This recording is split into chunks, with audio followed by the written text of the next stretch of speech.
You've been looking at an oncolytic therapy, in fact an oncolytic virus. Tell me all about the study that you've just been reporting here. So the data that we're presenting here today are related to the OPTiM study. That was a phase 3 clinical trial in which patients with melanoma between stage 3B and stage 4 M1C disease were randomized between the oncolytic herpes simplex virus talimogene laherparepvec, which is a genetically modified agent, or standard of care, which was subcutaneous GM-CSF. And known for short as T-VEC. It's called T-VEC, and it's now indeed got a brand name, and it's called Imlygic is the other name for this. And it's just been licensed in the US and could be soon in Europe.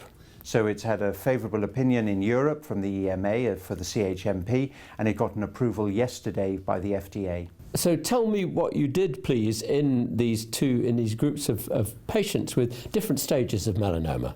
So patients either received intratumoral injections of the T-VEC agent or subcutaneous injections of GM-CSF.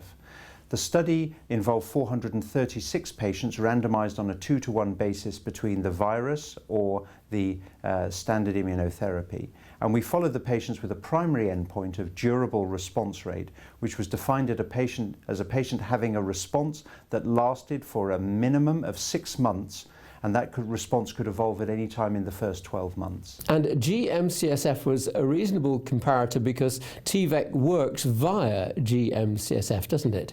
T-VEC has many mechanisms of action. So one of the mechanisms is that it's able to replicate selectively in cancer cells, and that's because of some of the genetic modifications that have been made.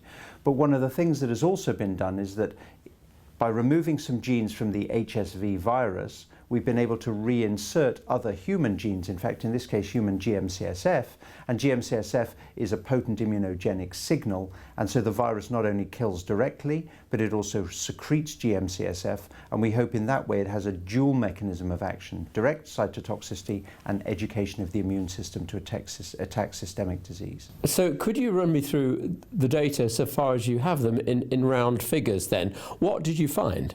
So for the overall study that actually has been published earlier this year in the JCO, that data showed that the study met its primary endpoint in durable response rate. The durable response rate in the T-VEC arm was a little over 16%, and in the control arm was about 2%. In terms of the overall response rate, the data were something like 26% overall response for T-VEC versus about 5% for GM-CSF. So the analysis that we present today is based on risk-benefit analysis based upon those OPTiM data. And what are your findings then?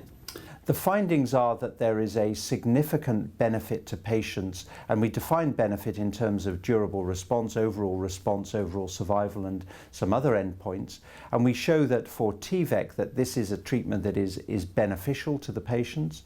We show that in a number needed to treat analysis, which gives us the NNT for benefit, we show that on average for a benefit to a patient in durable response, we need to treat a little over 4 patients to see a patient deriving benefit. And in terms of the overall response analysis, we need to treat a little over 2 patients in order to see a benefit from the T-VEC arm of the treatment. And if we turn that analysis on its head and look at the harm done to patients, we find that those numbers are reassuringly high, and harm was defined either as an episode of cellulitis, an episode of oral herpes simplex, or an autoimmune event, and those events were significantly higher, showing that actually the treatment was being delivered with benefit but low risk of harm. And the benefit is also related to the stage of melanoma that you have, isn't it? So in this specific analysis that we have done, we've looked both at the total population of patients included in OPTiM, but we've also looked at a group of patients for whom we were able to define in subgroup analysis a more favourable outcome, and that is the patients with stage 3B, 3C and stage 4 M1A disease. And we showed for those patients that in comparison to the total population, the benefits to those were very significantly greater, and those are the data that I've just rehearsed with you earlier. And also the harm data, which again are the data that I presented you earlier, were for that specific subset of patients. So what are the clinical recommendations that can come out of this? I think the recommendation that we can make is that T-VEC, Imlygic, is a sensible treatment for patients with loco-regionally uncontrolled melanoma, for patients also with metastatic disease in whom they have a generally low burden of disease, probably a slow pace of progression of disease. T-VEC represents a new treatment that can now be included in the armamentarium, another immunotherapeutic that will give us benefit for patients with melanoma. Now, in the context of the increasing numbers of agents available to treat metastatic melanoma, where would you place T-VEC? I think T-VEC comes relatively early in the treatment course of patients, and certainly for the European EMA application, the group of patients in whom we're going to be delivering treatment is going to be for patients with earlier stage disease, 3B, 3C, stage 4 M1A disease. For the FDA, in fact, the license is broader, and the license will include the later stages of disease. But certainly for patients with earlier stage disease, some suggestions that earlier treatment phase, so for instance first-line therapy, may be beneficial over later lines of therapy.